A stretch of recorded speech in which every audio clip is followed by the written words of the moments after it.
just briefly, in the absence of Lady Bennett of Manor Castle, it's perhaps not my place because it was her amendment that I signed.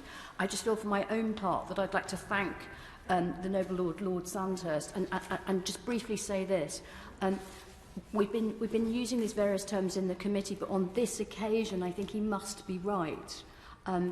Because if one was looking at of people of that age, children of that age, in the context of a review of criminal responsibility, it's a glaring omission to not have sex and to have gender instead. Sometimes it may be appropriate to use both terms, and I supported that position in a particular context on Monday, which was the context of a different amendment about hostility towards people.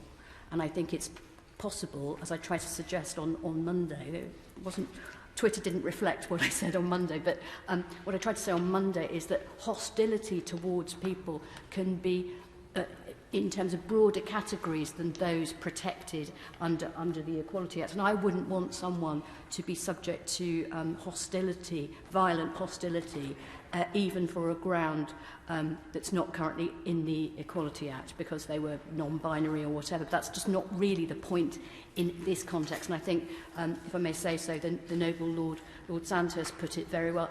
And what's more, I think perhaps, I hope, that the noble Lady Baroness Bennett would forgive me sort of making that concession, given that this is a probing amendment and her list of factors to be considered in any review was an inclusive list and not a closed one. So I hope that's helpful to respond to the noble Lord Sandhurst in that way.